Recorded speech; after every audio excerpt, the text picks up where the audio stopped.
readers need to consider Karl Marx as a formally living human individual, indeed as a political agitator and activist, treating all his writings as political interventions.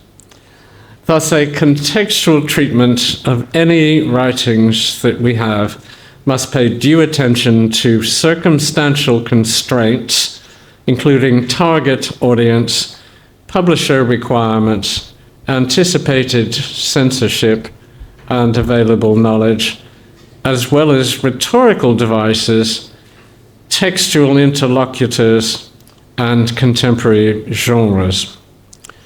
As a test case for this exercise in rethinking, rereading, and recovering, Marx and Eurocentrism is a good place to start.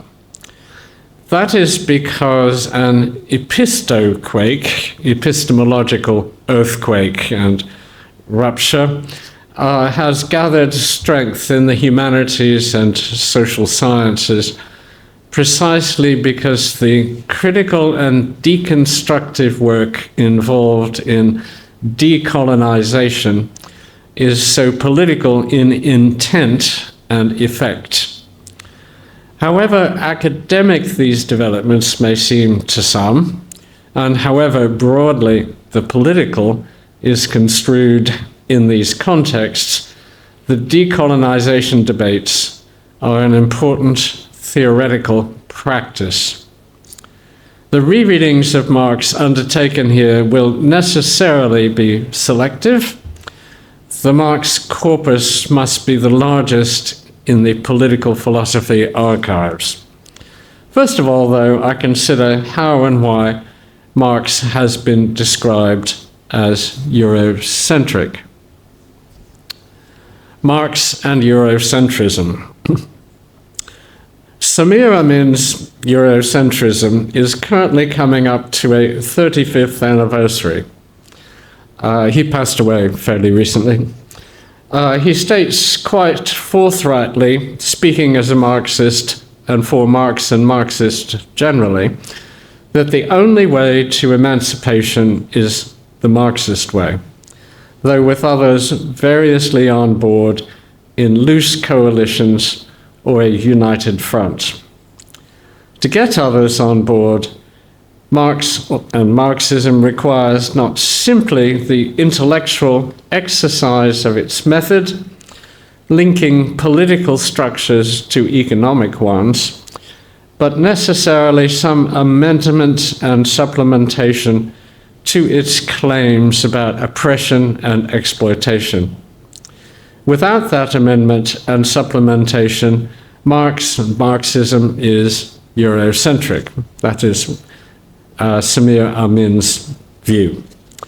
That amendment and supplementation would involve much more explicit consideration of race, religion, ethnicity, language, etc., so that categorically and geographically, those considerations would be brought to the fore. They would thus figure prominently in the Marxist theorizing and would be compellingly integrated into theory and practice. Thus, from that revivifying perspective, Eurocentrism in the writings of the founders or applied within Marxist theorizations, and similar faults of commission and omission regarding racism, sexism, homophobia, nationalism, and the like, is not so much a fault as an opportunity. The non-Eurocentric Marxism would thus be intellectually and morally defensible, as well as politically inclusive and efficacious. At the end of Amir's makeover book, if the two were able to read it, Marx and Engels would not recognize themselves, but then the corresponding argument must be that they also would not recognize a world which had moved on in important ways. Hence, in a sense, today's readers, or so Amin's authorial intention seems to be, should see their own world through the canonical eyes of Marx and Engels. And armed with a Marxism purged of Eurocentrism, engagé readers should be pursuing transformative political projects accordingly. Amin's efforts to purge Marxism of Eurocentrism were a notable curtain raiser on subsequent controversies concerning post-coloniality and more recently, decolonization. So henceforth, we will be concerned with scholarly commentary deploying somewhat similar reading strategies and political judgments. Chief among this burgeoning literature is Kevin B. Anderson's Marx at the Margins. Marx at the Margins. Marx at the Margins occupies an important position in the apologetics and correction stakes. Anderson fearlessly searches for Eurocentric and racist views in Marx's and Engels's writings, sifting through little-used journalism and archived notebooks. His aim is not so much to exonerate the two canonical authors, Marx particularly, and to expurgate the canonical works, Engels particularly, as to create a more judiciously Marxist reading of the oeuvre, where the two authors have been conjoined since Engels's death. Anderson's book argues the recurring centrality of Marx and Marxism to political critiques of oppression in theory and in practice, over and beyond the class hierarchies and economic exploitations that Marx and Engels were able to detail. Racism, as an expression of, or generally coincident with, Eurocentrism, is particularly in Anderson's sights. But the book also raises, though not always explicitly, pertinent questions as to what Eurocentrism and racism actually are and are not, and how exactly the two are related to imperialism and colonialism as past and present practices. As with Amin, Marx, and indeed Marxism as Anderson reconstructs it, should be playing a special and privileged role in emancipating humanity at large from these various destructive and oppressive practices. Anderson's book has been widely praised for its scholarly readings of the Marx-Engels archive into book-length narrative form, and for its courage in making no excuses where Eurocentrism, nationalism, racism, and, rather less often, sexism can be identified anywhere in the collected texts. His aim is somewhat confessional, though on behalf of Marx and Engels, such that solecisms, lapses, and transgressions can be excised from thinking that between the two canonical authors is otherwise worthwhile today. However, the discursive mode of commentary through which Anderson operates in this book generates questions of some conceptual and political significance, and not just about Marx. Marx at the Margins relies on a well-established biographical and bibliographical context for both Marx and Engels, and perforce their political and personal partnership. Scholarly biographies and works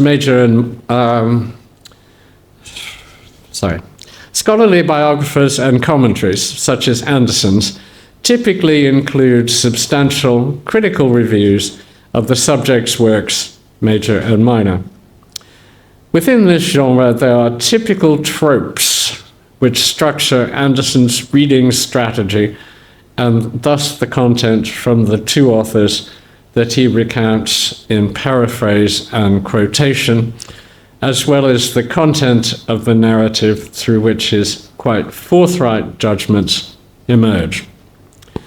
Those judgments are both affirmative endorsements of agreement and quite negative judgments of disagreement. Those latter disagreements are not so much factual as moral, ranging from mild disapproval to outright horror. Methodologically, Anderson works from words authored by Marx and Engels on the printed page, generally in English translation.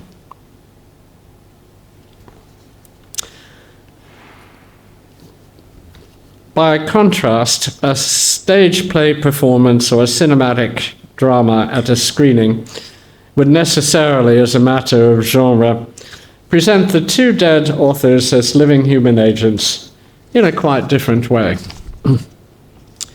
In both modes, playgoers and movie viewers would be presented with reenacted articulations, not just of situations and events, but of thoughts recorded in biographies and studies, that is, works of commentary, as previously described. The two would necessarily be active and thus be activists. The point here is not that dramatic reenactments should merge with commentary, but rather to show that the devices of textual commentary generally dispense with the vibrant human agency that embodied actors invoke, whether on screen or in the flesh. The tropes that define commentary as a genre are thus deadening in distinct ways. Examining Anderson's recovering, rereading, and rethinking provides a telling contrast to the recovering, rereading, rethinking exercise undertaken here, through which Marx and Engels are understood as formerly living human individuals whose writings were first and foremost activist interventions into contemporary politics. But to appreciate and evaluate their writings in that way, we need to offer readers a clear distinction between our reading and writing practices and Anderson's. What then are the tropes on which Anderson's commentary and evaluation rely? The first trope is projection. Anderson's discourse evokes his own certainty in recounting Marx's and Engels' thoughts as evidenced in their writings. But he projects that certainty into the authorial minds of the two.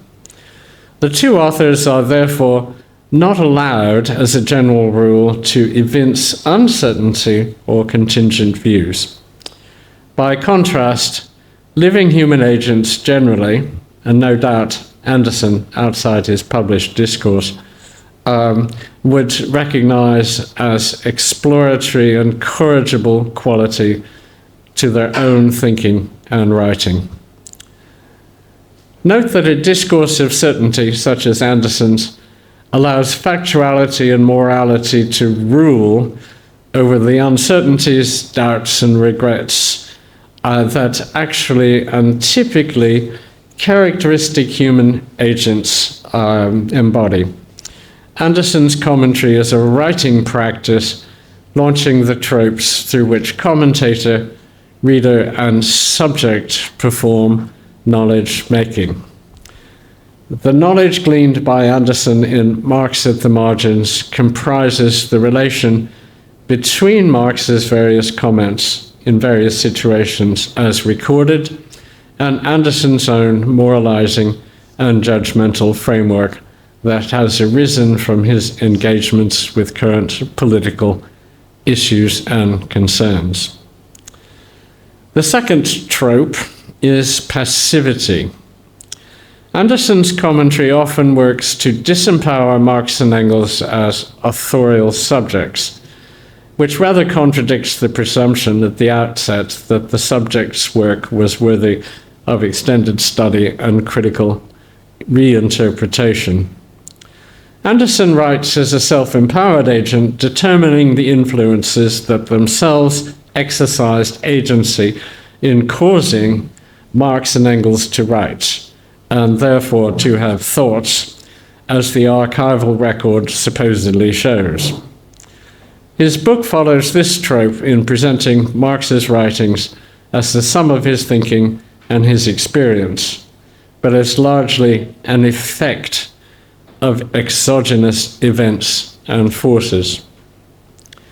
The point here is not so much to dispute Anderson on historical and biographical grounds, but rather to highlight his verbal constructions.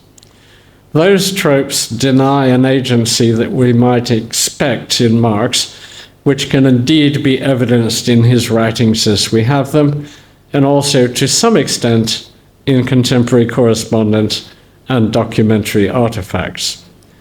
Marx was, after all, a formerly living human individual, doing what he could with the meager resources he had to hand. What we have of his thought is the result of his activity. The third trope is hermeticism. Marx gains agency in Anderson's narrative only as a theorist, a cosmopolitan intellectual constructing a system. Central to that conception is a further projection from Anderson to Marx. Unilinear versus multilinear theories of development. Indeed, framing Marx as a historian and theorist of so-called development rather misses the near unstoppable violence through which capital accumulation and industrial commodity production were ripping up his world, and quite similarly in ours. Theorization in Anderson's conception of Marx at work is hermetically intellectual, keeping to the central trope that sequestered cogitation is the space through which we should understand him, and that thinking theory is his prime occupation. Agency here is an inward-facing urge to theorize that in Anderson's account silences Marx's outward-facing urge to publish and indeed to communicate politically to specific audiences. Capital and decolonization. At this point, we shift gear and recover and reread and rethink Marx in quite a different register. Rather than stacking the deck in order to exonerate Marx from various hostile charges, as Anderson does, the purpose here is to facilitate a more nuanced and productive reading of now famous and often excerpted passages from his writings as we have them in English.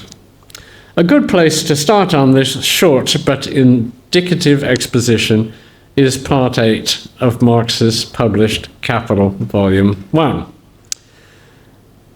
For us, Marx's Capital project is a way of thinking about our world by positioning ourselves, quote, outside the box, unquote. This is precisely what Marx wanted when he wrote his critique for his German-speaking audience, arguing in effect that readers should think carefully and critically about what seems normal everyday life and is generally taken for granted in practice and in theory. From the outset, the book is proleptic in a political way. It projects a terrifying future onto the German-speaking lands, where Germans were generally the dominating linguistic and economic group, from the Rhine to the Volga. By recovering, rereading, and rethinking Marx's political economy as a politicizing intervention, we can evaluate him as a decolonizing ally. To do that, we adopt an unusual reading strategy, considering Capital Volume 1 in reverse. The concluding chapters of Part 8 on primitive or original accumulation have generally been unappreciated as a supposedly empirical addendum to the book, supporting the critique, which is taken to be theoretical rather than political, with rather randomly chosen illustrations and mini case studies. Those conventional readings already presume that what Capital has to say is necessarily in a theoretical, critical mode, academically rigorous in thought and diction, livened up a bit with judicious insertion of anecdote and authorial asides. Part 8 is not, as the section title, Primitive or Original Accumulation, might imply, wholly about an early stage of capitalism. Rather, it is about an ongoing process through which capitalism becomes original, ursprünglich, in places where it did not originate historically and is not already established. What is impressive and prescient in this narrative is Marx's picture of capitalism as out of control, hugely violent in its economic and political constitution.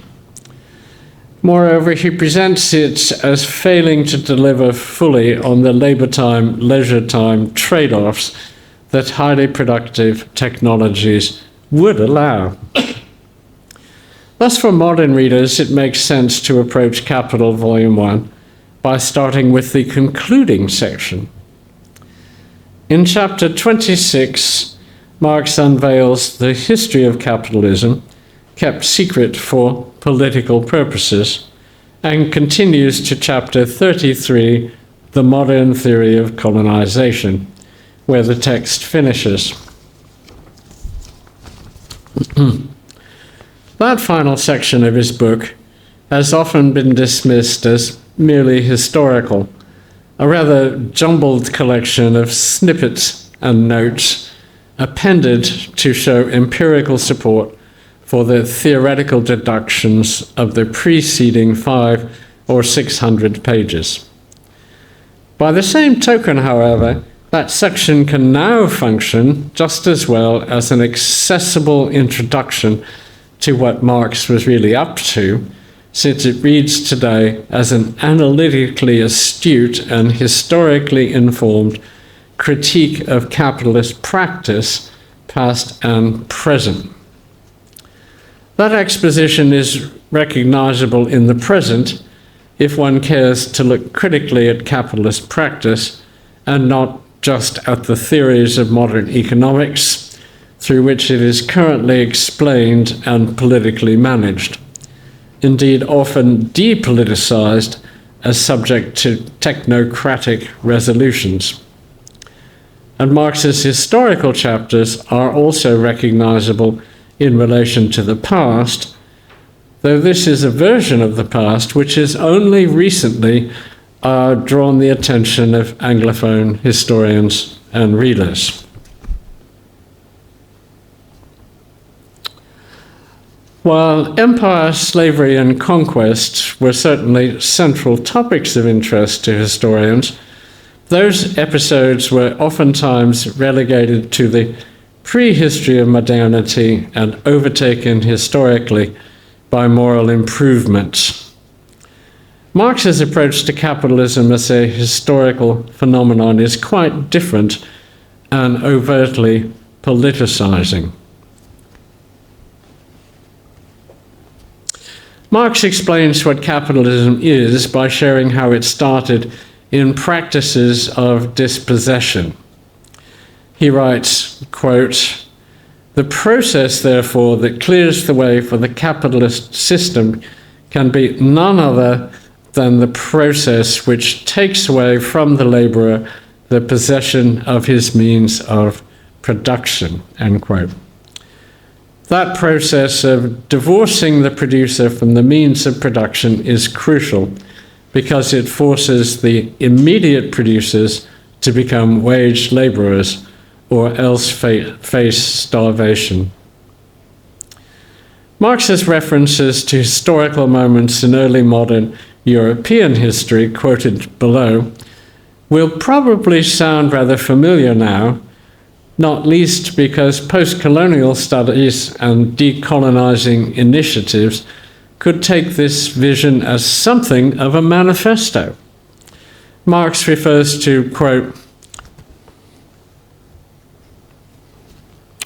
those moments when great masses of men are suddenly and forcibly torn from their means of subsistence and hurled as free and unattached proletarians on the labor market. The expropriation of the agricultural producer, of the peasant from the soil, is the basis of the whole process. The history of this expropriation in different countries assumes different aspects and runs through its various phases in different orders of succession and at different periods, end quote. While there are any number of ways to query Marx's details in this chapter, and perhaps there is reason to wince at the sarcasm of his judgments, the summary and vision and politicizing intent are very much up to date. Marx writes, the discovery of gold and silver in America, the extirpation, enslavement, and entombment in mines of the Aboriginal population, the beginning of the conquest and looting of the East Indies, the turning of Africa into a warren for the commercial hunting of blackskins, signalized the rosy dawn of the era of capitalist production. These idyllic proceedings are the chief momenta of primitive accumulation, still going on in the opium wars against China, etc. End quote. In Capital Volume 1, Marx offers a global view of historical change, without apparent exoticism. Interestingly, this comment on Japan, which is overtly non-exoticizing, comes just a few years before the modernizing Meiji Restoration of 1868. Marx writes, quote, Japan, with its purely feudal organization of landed property and its developed petite culture, gives a much truer picture of the European Middle Ages than all our history books, dictated as these are, for the most part, by bourgeois prejudices. End quote. The characteristic sarcasm about bourgeois prejudices takes us straight to the methodological crux of Capital and to what Marx meant by critique of political economy. That critique referenced the economic consequences of the liberalizing political processes through which accumulations of capital, the mechanization of industry, and highly profitable global trade became possible. Marx's argument was that political economy, rather than being a science of modern life, both clarified how capitalism worked as an economic system and also obscured how it worked to effect social change on a global scale. In this important passage, he links intellectual processes of abstraction with the way that abstractions erase immediate brutalities and license hypocrisies. Marx writes, quote, in the tender annals of political economy, the idyllic reigns from time immemorial. Right and labor were from all time the sole means of enrichment. The present year, of course, always excepted. End of quote. Moreover, in methodological terms, Marx is often supposed to separate economic from political analysis so as to make the latter epiphenomenal to the former. Perhaps elsewhere in his works there's an element of self-contradiction or failure of clarity, but in this passage from Capital, Volume 1, his message is quite explicit.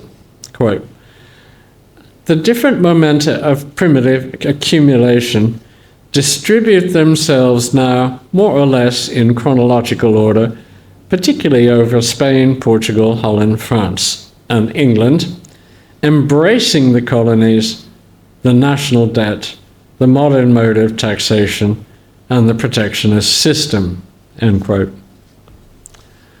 Marx continues by drawing in force and violence, and in particular state power, even more explicitly as constitutive of this economic process, so that readers confront in the text what was going on in real life.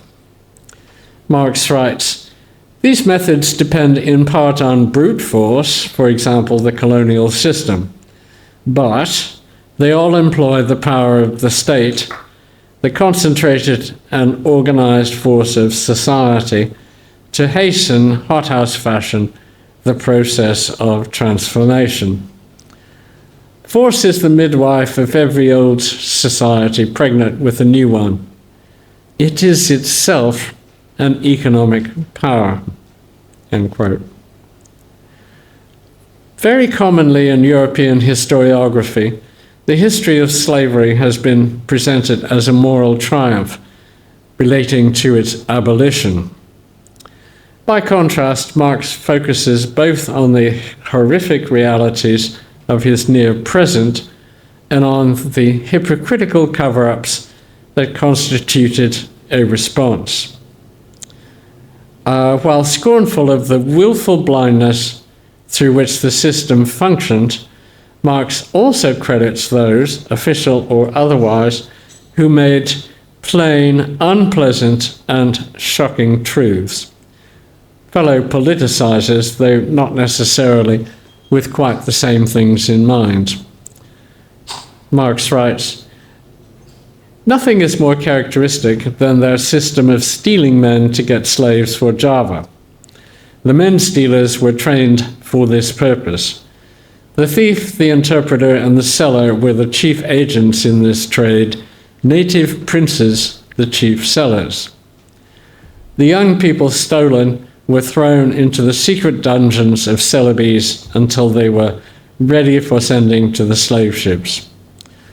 An official report says, "This one town of Makassar, for example, is full of secret prisons, one more horrible than the other, crammed with unfortunates, victims of greed and tyranny, fettered in chains, forcibly torn from their families," end quote. Closer to hand were the shocking truths of child labor, which, via global trade and modern mechanization, Marx linked explicitly to chattel slavery. Marx writes, quote, "Whilst the cotton industry introduced child slavery in England, it gave in the United States a stimulus to the transformation of the earlier, more or less patriarchal slavery into a system of commercial exploitation," end quote. And he linked both of those to contemporary wage work. So his analysis had a specifically politicizing focus, usually lacking in conventional moralizing. Marx writes, quote, "In fact, the veiled slavery of the wage workers in Europe needed for its pedestal slavery pure and simple in the New World."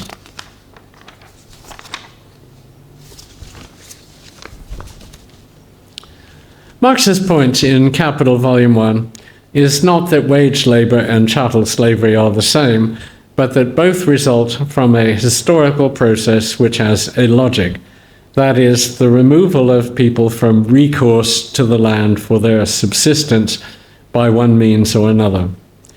This is done to produce the historically innovatory phenomenon of wage labor on a large and indeed global scale.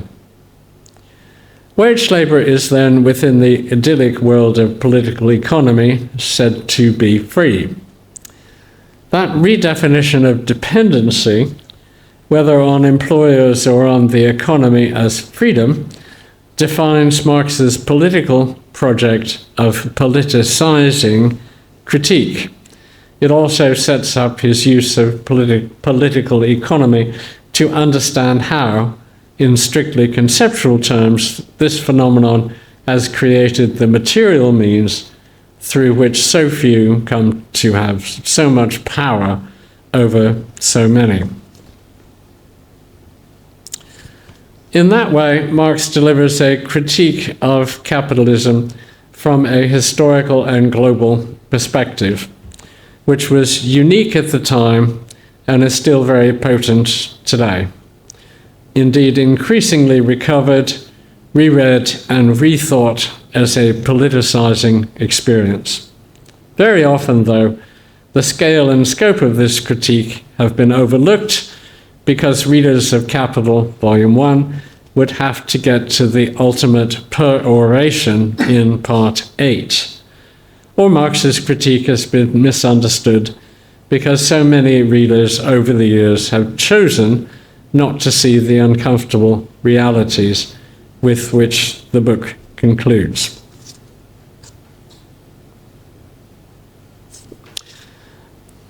I'll go back to that one. Conclusions.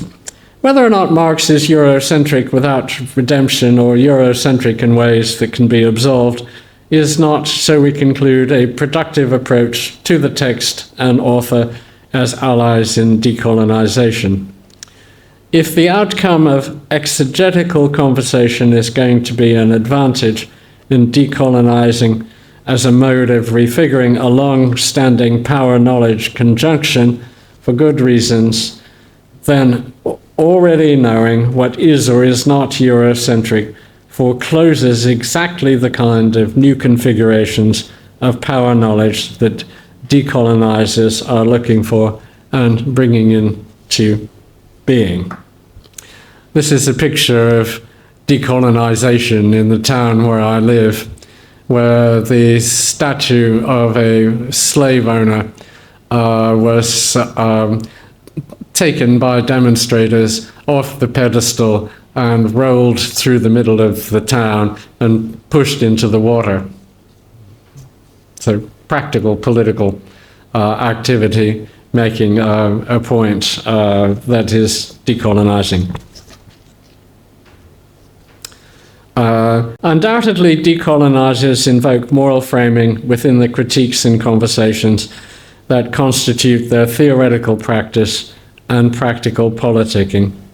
The familiar issues and dilemmas involved there will not go away, and indeed they arise when any author and text is under scrutiny. With Marx, there was even a meta-debate questioning whether he did or did not have or infer a morality through which his theorizing could be read and evaluated.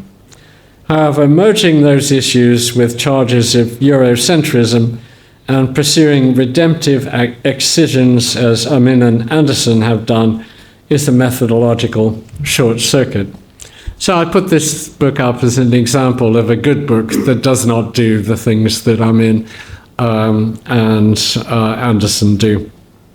And this is another book that I think is quite good on the subject because it links military power, brute force and violence to economic power and to the globalization of capitalism.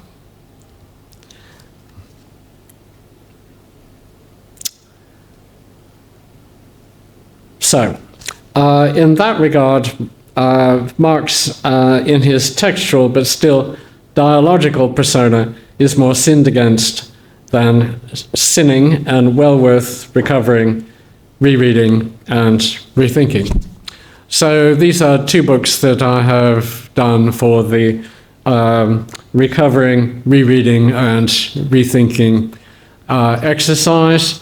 This paper is a draft with a co-author of an article which addresses decolonization within this overall exercise of rereading, recovering, and rethinking. So thank you very much for your attention today through quite a long paper.